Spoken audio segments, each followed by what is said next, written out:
Você provavelmente já ouviu falar de associações, de fundações. São termos bem frequentes no dia a dia, tipicamente jurídicos, mas muitas vezes ainda geram algumas dúvidas. Para que serve uma fundação? O que é uma associação? Hoje a gente vai tirar um pouco dessas dúvidas e para isso eu estou aqui com Carlos Portugal Gouveia, sócio do PGLO. Eu sou o João Paulo Brauni Guerra e você está no PG On Air.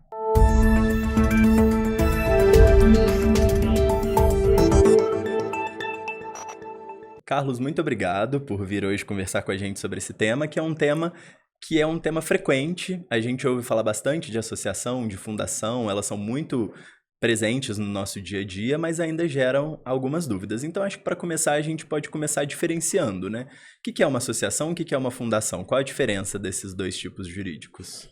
De fato, João, acho que é a primeira pergunta, né? Quando alguém vem para a gente conversar e fala assim, eu quero fazer um projeto filantrópico, né? Quero fazer alguma doação para uma atividade cultural. A primeira pergunta é como estruturar isso juridicamente, né? As principais opções que a gente tem no direito brasileiro são realmente a associação e a fundação. E acho que, além das diferenças, é importante falar o que elas têm de comum, né? E o que elas têm de comum é que ambas são associações sem fins lucrativos, são pessoas jurídicas sem fins lucrativos. Ou seja, elas não podem distribuir lucros, né, para quaisquer pessoas relacionadas a elas. Mas isso não significa que elas não possam desenvolver atividades econômicas, né? Então, por exemplo, você tem tanto associações quanto fundações que são, por exemplo, hospitais. Desenvolvem uma atividade econômica e cobra por isso, né? Mas, ao final, ou também universidades, escolas, né, que cobram por isso e desenvolvem uma atividade econômica.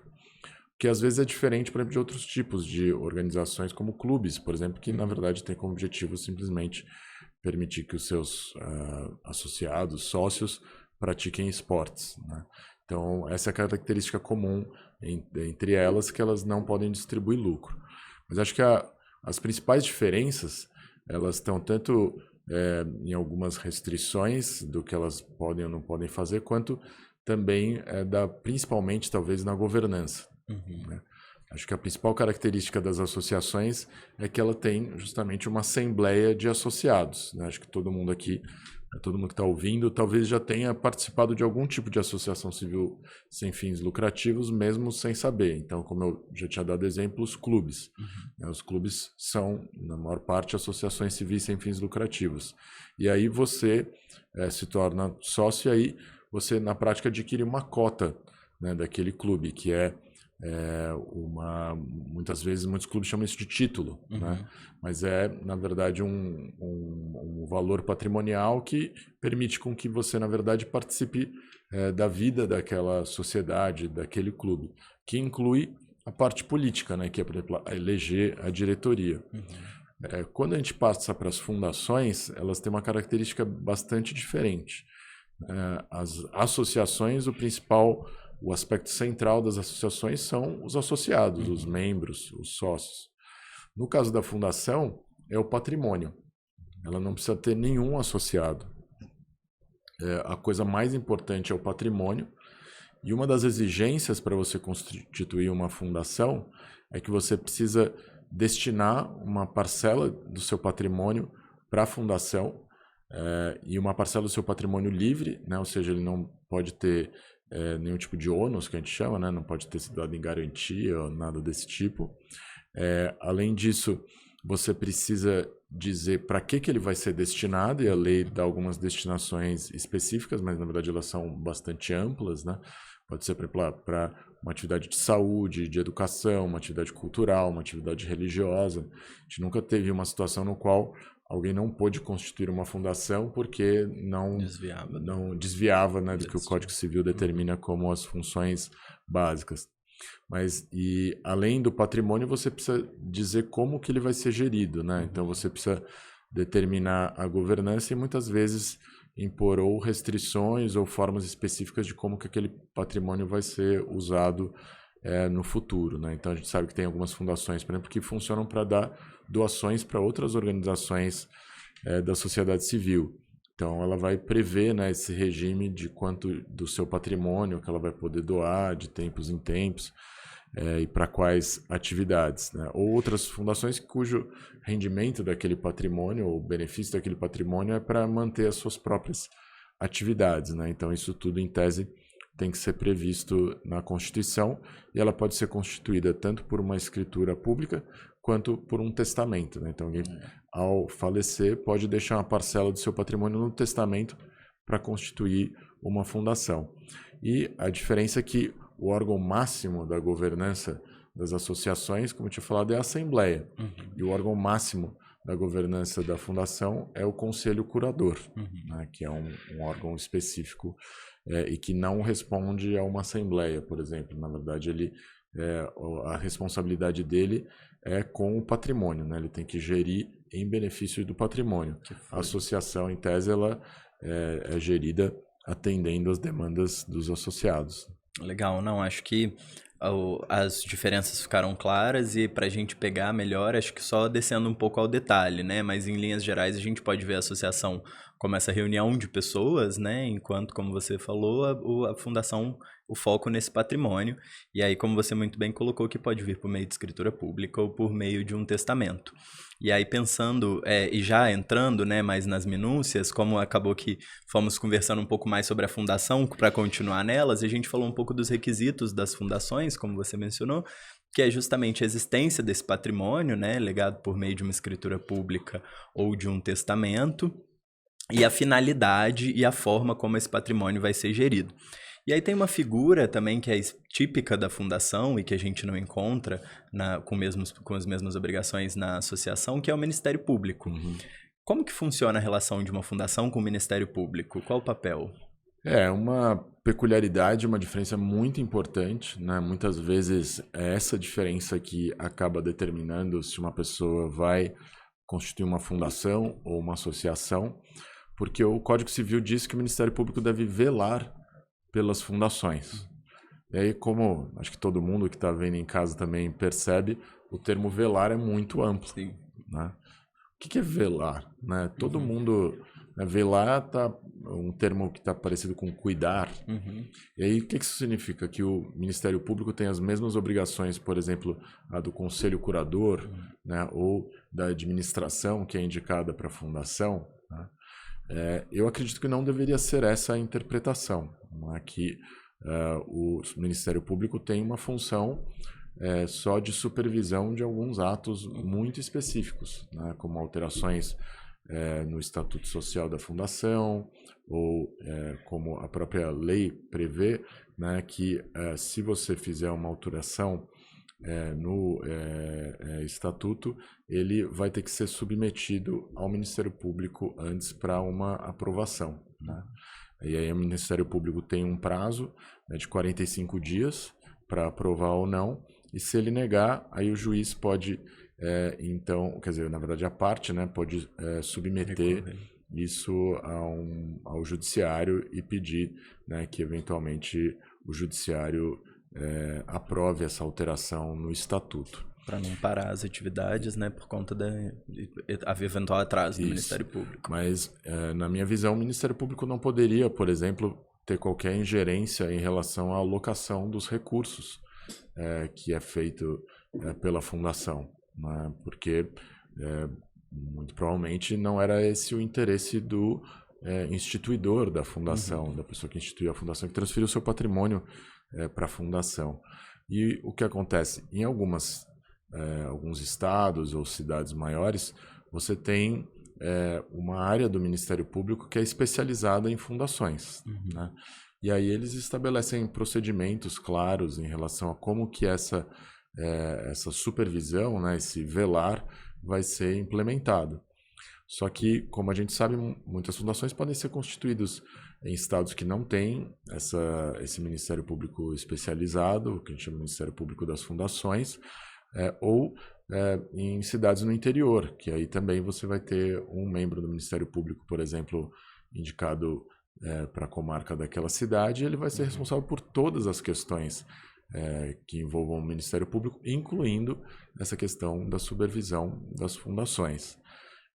E aí muitas vezes você vai ter situações onde você tem um membro do Ministério Público que não tem essa experiência, aquela é a primeira fundação que eventualmente ele está sendo responsável por supervisionar, né? E às vezes são fundações enormes, com patrimônio muito significativo, e a lei ela não estabelece muito bem os limites, né, do poder do Ministério Público ao, por assim dizer, velar pelas fundações. Isso acaba gerando muita insegurança jurídica, o que acaba levando muitas pessoas a constituir associações, ao invés, né? Porque em associações, eventualmente você consegue criar uma estrutura que, na verdade, ela vai eventualmente passar a funcionar de uma forma muito parecida com uma fundação, né?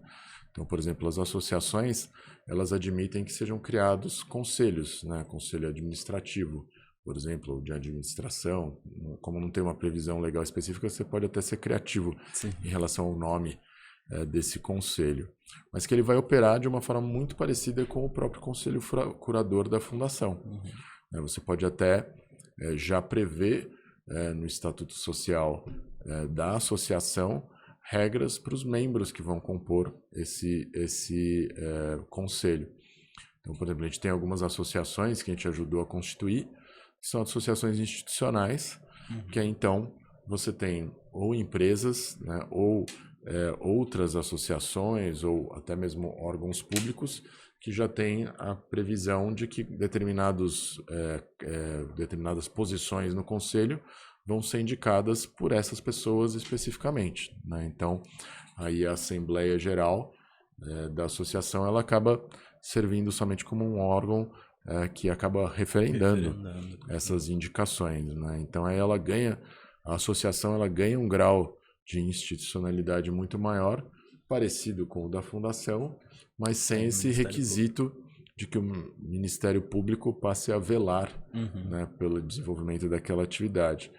Então é curioso que essa exigência, que eu acho que é bem peculiar, ela não conheço outro país que tenha uma exigência semelhante, a gente constitui também fundações em diversos outros países, na Europa, nos Estados Unidos, e nunca encontrei uma jurisdição, né, que tivesse uma exigência semelhante. Mas, de fato, ela acaba fazendo com que várias potenciais fundações, né, que, na verdade, não tinham como objetivo ter uma vida associativa, né, ter um espaço como Assembleia Geral de debate entre os associados, mas que tinha, na verdade, o objetivo de gerir um patrimônio, acabe sendo constituído como uma associação. E aí você acaba fazendo isso, né? Você restringe quem pode ser membro, no geral você coloca outras pessoas jurídicas para serem os associados, né, dessa associação, e aí você faz com que o conselho seja bastante institucional também, né, com cargos indicados por outras pessoas jurídicas, outras associações, de uma forma já pré-definida. E a associação ela tem esse benefício de ser um modelo um pouco mais plástico nesse sentido, né? E aí você consegue alterando. Tem muito mais flexibilidade em relação à governança, né? Que hoje em dia é uma coisa que a gente percebe que muitos clientes demandam também quando eles vão fazer as suas atividades filantrópicas, né? Até muitas vezes para ter uma governança, na verdade, mais sofisticada do que a fundação permitiria. E, a meu ver, essa posição do Ministério Público em relação às fundações, principalmente nas jurisdições que você acaba tendo um Ministério Público mais interventivo, ela até vai contra, né, a lógica de que é uma instituição privada e que as pessoas devem ter liberdade, né, para como eventualmente gerir esse patrimônio. Porque essa ingerência do Ministério Público, ela está em boa parte dos momentos, né, na fundação. Então, você falou, por exemplo, na alteração do Estatuto Social, mas mesmo na aprovação do Estatuto Inicial, precisa passar pelo Ministério Público. Então, o que a gente pega esses dois caminhos paralelos, que seriam da constituição de uma associação e de uma fundação, tem a aprovação do Estatuto, ambos precisam ser registrados em cartório, mas antes a fundação tem esse passo a mais, que é passar pela aprovação do Ministério. E o Ministério Público, nesse momento, por exemplo, ele vai avaliar se os ativos que foram transferidos para a fundação têm condição de, digamos... São suficientes. São suficientes, né, para que ela atinja os seus objetivos. Né? E, sinceramente, assim, quem sabe isso?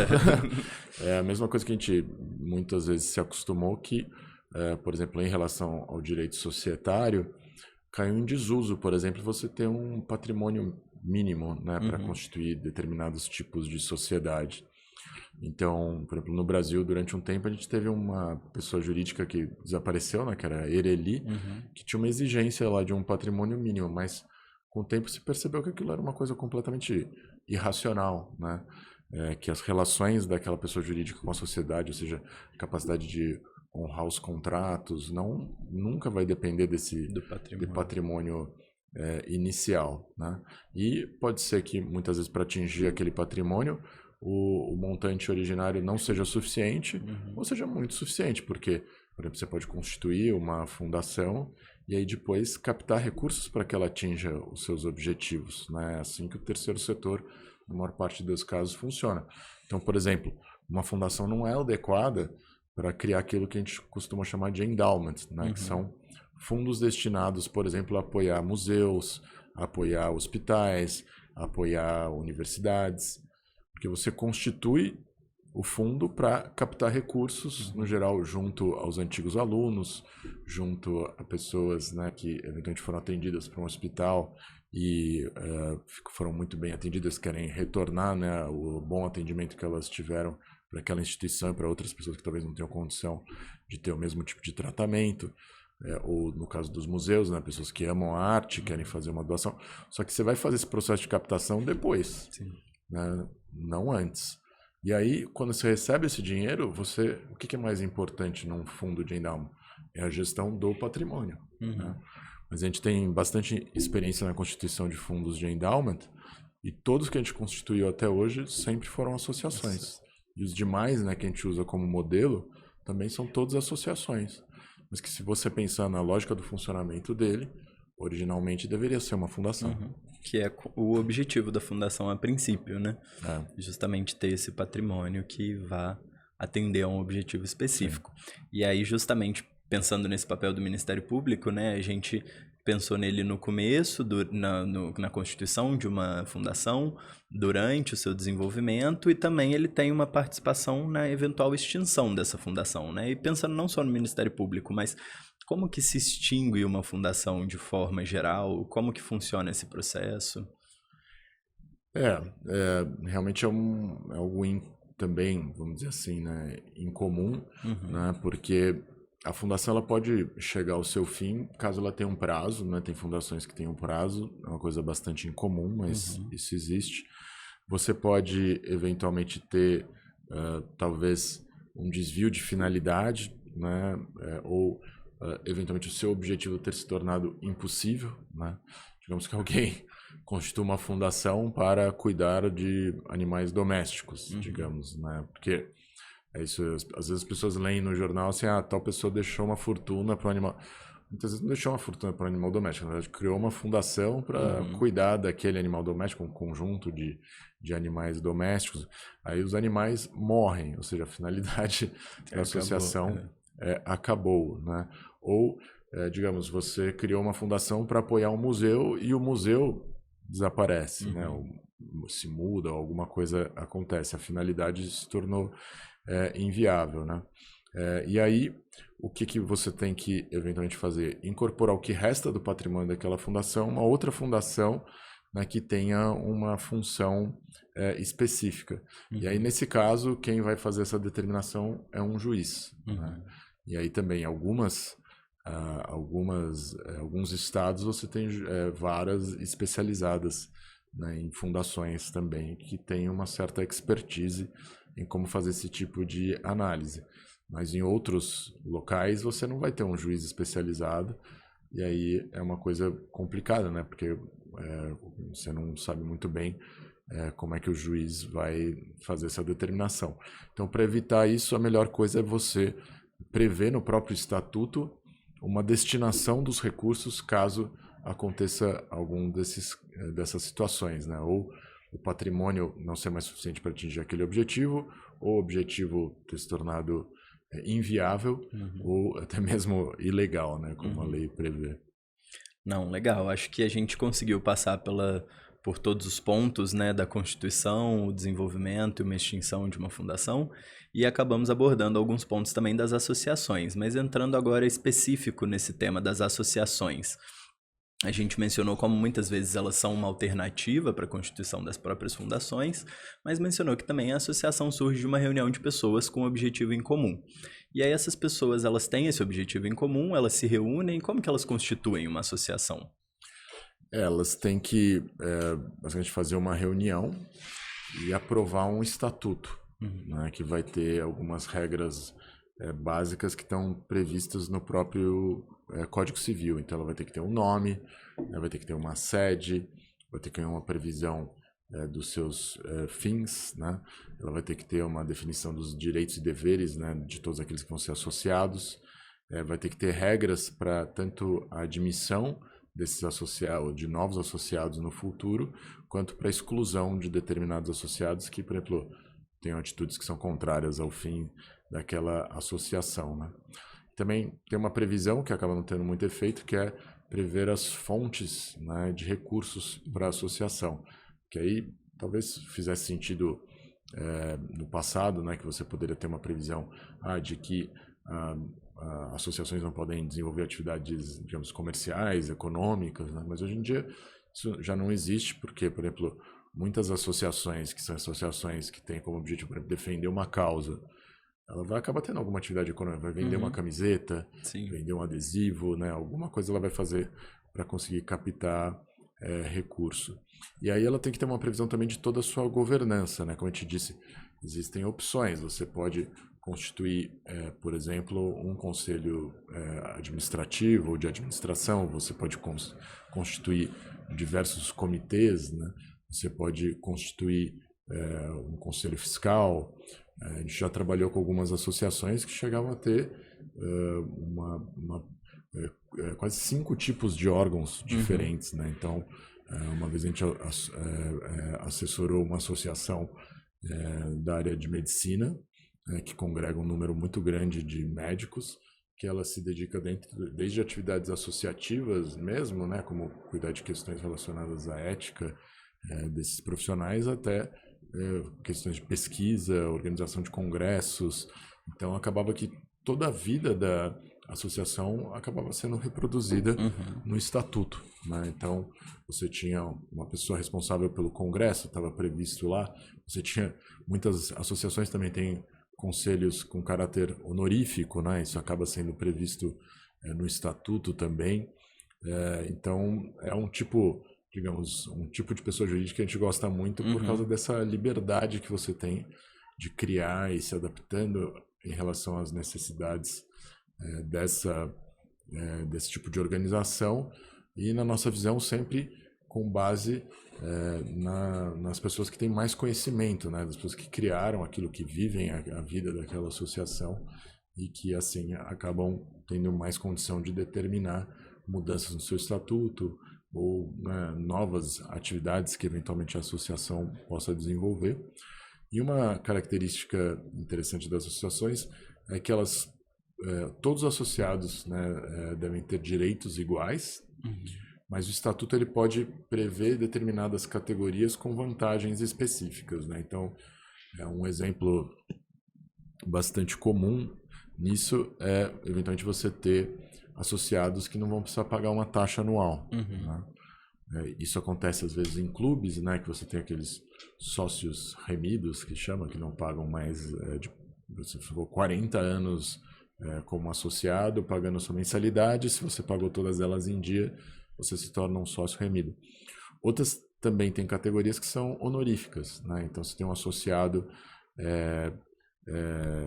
que, na verdade, é aprovado, por exemplo, pela própria Assembleia, e o Estatuto vai prever que ele não paga essa taxa anual, né, de associação. Mas existem algumas dificuldades quando esses benefícios eles acabam afetando um aspecto específico da associação, que é o voto.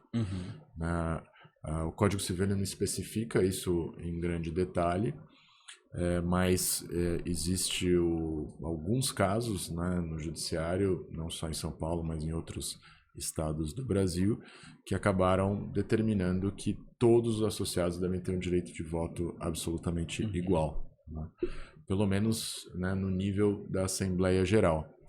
A gente sabe que em algumas associações, né, na verdade, isso pode talvez não fazer muito sentido.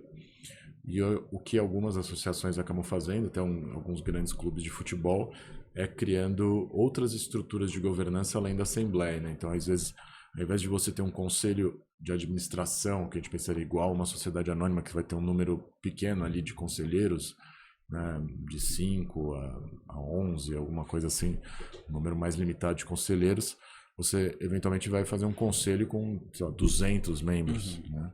Ou seja, um percentual grande dos seus associados. Então, os associados vão primeiro eleger os membros do conselho e os membros do conselho, e aí sim, né, talvez com alguma disparidade de poder de voto, ou alguns, por exemplo, alguns clubes de futebol também, né, tem conselheiros em perpetuidade, assim, né, conselheiros vitalícios. Então, isso ainda acho que é uma interpretação adequada do Código Civil, mas eventualmente você dar poder de voto diferente a diversos associados, acho que pode ter um certo risco. Não, legal. Eu acho que com isso a gente vê que, de fato, a associação ela atende a diversas expectativas, né? Um tipo jurídico que tem, a gente comentou da Assembleia Geral como seu órgão decisório, mas que são diversos outros que você pode formar e pode ter, como você falou, diversos conselhos, comissões, e da mesma forma com os próprios associados, que podem estar em diversos tipos, níveis ou categorias de associados, podendo ter, como você mencionou, uma taxa ou não, enfim. Acho que a associação ela tem essa maior liberdade, né, para decisão de como os negócios vão ser tocados. E acho que o único ponto que a gente não comentou ainda de associação, que a gente comentou da fundação, é a extinção. São parecidas as formas de se extinguir uma associação, considerando a fundação, ou são diferentes?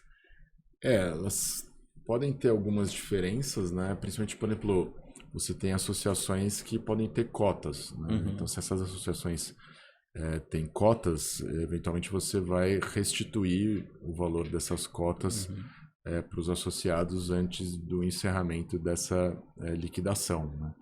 É até interessante que no passado nós tivemos associações que foram, na verdade, convertidas em sociedades empresariais, né? E isso muitas vezes se dá por vários passos, né? Então, a forma mais tradicional é você pegar o patrimônio da associação, transferir aí para uma sociedade empresarial que vai ter cotas, né? Ou se for uma sociedade anônima, ações.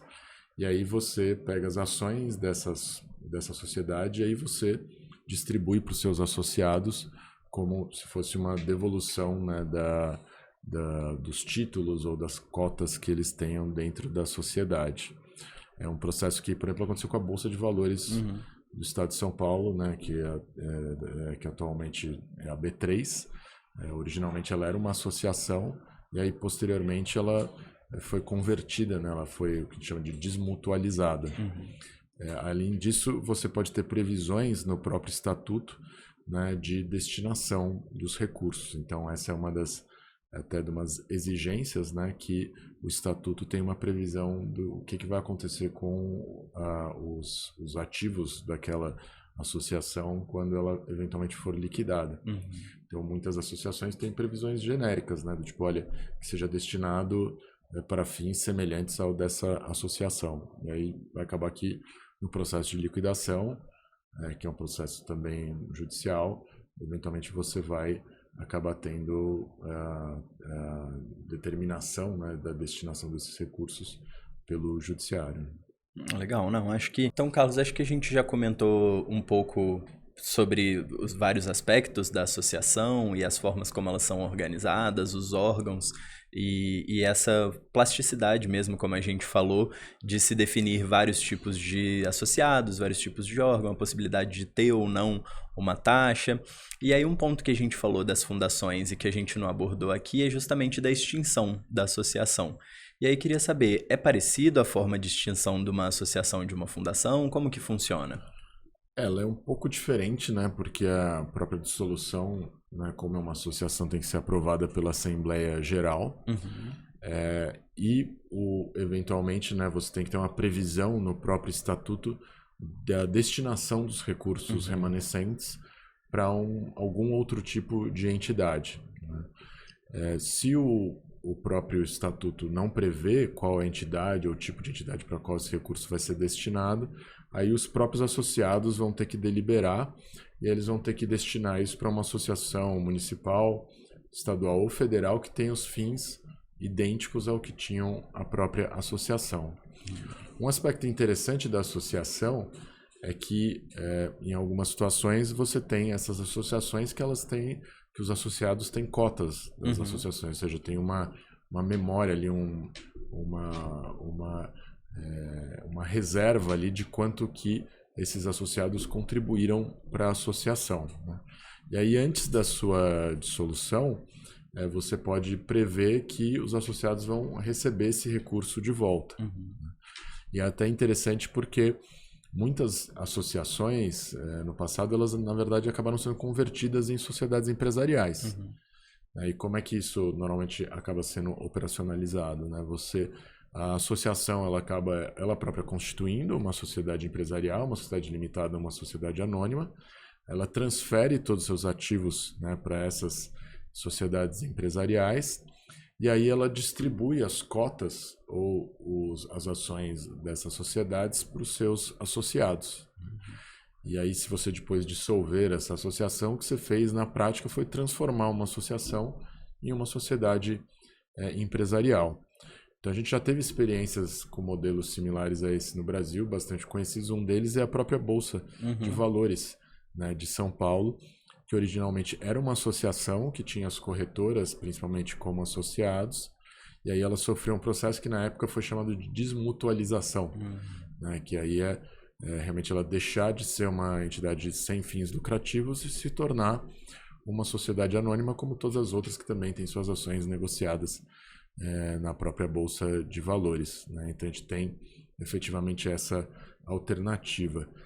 E aí, se não se identificar, né, no momento da dissolução, se tiver recursos ainda remanescentes, e aí se você não conseguir identificar, né, dentro daquela região uma outra associação que tem os mesmos fins daquela que está sendo dissolvida, aí os recursos remanescentes acabam indo para o Estado, né, ou para o município, ou para o distrito, ou para o Estado, ou para o Distrito Federal, ou para a União Federal. Legal. Não, acho que com isso a gente conseguiu traçar uma radiografia boa dos dois tipos, né, da fundação, da associação, e a gente já durante o episódio conseguiu comparar um pouco esses dois modelos. E pensando que ambas são pessoas jurídicas de direito privado sem fins lucrativos, mas cada uma tem o seu objetivo ou sua finalidade. Ainda assim, quais seriam as vantagens e desvantagens, a seu ver, da adoção de um tipo ou de outro? Eu acho que a vantagem da fundação é que se o foco principal da entidade, né, é a gestão do patrimônio, em tese ela é a mais adequada, mais segura, porque você nunca vai ter essa associação que, por exemplo, digamos que você faleceu e você quer criar essa entidade com base no seu testamento.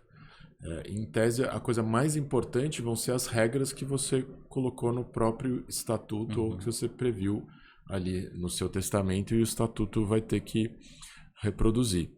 Numa associação, em tese, o órgão máximo é a Assembleia Geral. E aí a Assembleia Geral ela acaba podendo, por exemplo, mudar o estatuto e aí o desejo daquele fundador eventualmente não vai ser respeitado muitos anos depois, né? Mas o lado, né, digamos, mais custoso, que de fato é mais custoso mesmo, que acaba impondo custos maiores, é essa espécie de supervisão do Ministério Público e um certo engessamento, né? Porque aí tudo que você quer mudar no estatuto tem que submeter ao Ministério Público. E aí, quem diz que o Ministério Público vai concordar, né, com as suas opiniões, ou vai entrar em discussões, né? Você vai ter que, eventualmente, ter que recorrer ao judiciário para fazer uma mera alteração de estatuto, né? Então ela acaba sendo muito custosa. E aí o que existe como solução, na verdade, para ter um pouquinho do melhor dos dois mundos, muitas vezes é tentar também engessar um pouco a associação, né? Por exemplo, colocando pessoas jurídicas como associados, de forma que aí, na verdade, você vai ter talvez um controle maior, né? Você não vai ter pessoas que vão falecer, por exemplo, vai ter novos membros, vai restringir a entrada de novos membros. Você vai ter também membros que, em tese, são perpétuos, né? Outras pessoas jurídicas. E aí, dentro do estatuto, você vai ter que tomar muito mais cuidado para ter certeza que os desejos daquele fundador efetivamente vão ser respeitados no longo prazo, né? Mas, em relação a, por exemplo, o que a gente costuma chamar de organizações não governamentais, né? Alguém tem uma ideia, né? Agora vamos criar uma ONG, por exemplo, para ajudar pessoas que sofreram com a tragédia no Rio Grande do Sul. E aí, né, você pode até imaginar, olha, uma ONG que talvez não dure para sempre, né? Vai durar um prazo muito curto até a gente conseguir realmente sanar todos esses problemas, alguns anos. E aí, talvez a associação seja mais adequada porque ela é mais flexível, né? Como eu disse, se a organização crescer muito, você vai conseguir tornar a governança mais sofisticada, mais adequada à demanda que está tendo naquela associação especificamente, né? Mas é engraçado que mesmo associações que foram criadas às vezes para um curto prazo de tempo, elas acabam muitas vezes se perpetuando. Um exemplo que eu sempre gosto de dar na verdade, a maior organização não governamental do mundo, né, que tem o maior orçamento do mundo, cerca de 5 bilhões de dólares, que é a Oxfam, que ela foi constituída originalmente após a Segunda Guerra Mundial, né, na cidade de Oxford, na Inglaterra, para ajudar a comunidade judaica que tinha saído dos campos de concentração e, em algumas situações, se imaginava ou se corria o risco de que elas passassem fome. E aí, com base nessa mobilização, eles conseguiram rapidamente, digamos, resolver essa questão, né? Auxiliar com questões tanto médicas quanto com alimentação a comunidade judaica.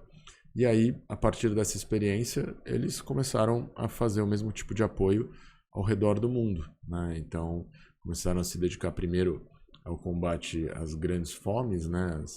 Em inglês chamadas famines, e depois eles acabaram se dedicar ao desenvolvimento econômico mesmo, né? Então, eu trabalhei num projeto com eles que era completamente diferente, né? Quando eu era jovem, era para tentar reduzir o tráfico de mulheres, por exemplo, do Camboja para a Tailândia depois do fim da Guerra Civil no Camboja.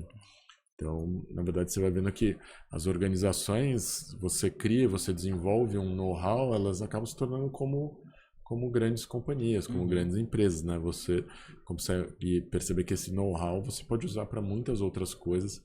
Então, você pode ir adaptando a sua atuação, os seus objetivos ao longo do tempo. E por mais não, né? Em razão dessa capilarização e desse crescimento das associações, das fundações, do modo como elas vão funcionar e lidar com outras instituições, né? Com empresas, com o poder público, foram criadas na própria legislação alguns mecanismos que possam facilitar ou melhorar a forma como essas associações, essas pessoas jurídicas de direito privado vão ser geridas, né?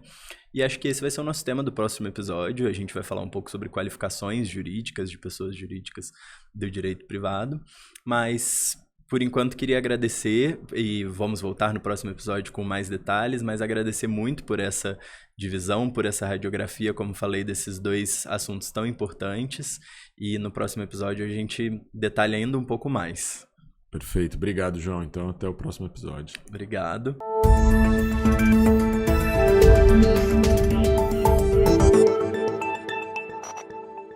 E se você gostou desse episódio, não deixe de nos seguir no YouTube, no Instagram, nas redes sociais e nas melhores plataformas de áudio. Ficou com alguma dúvida sobre associação, fundação? É só mandar uma mensagem que a gente entra em contato. Muito obrigado, este é o PG On Air.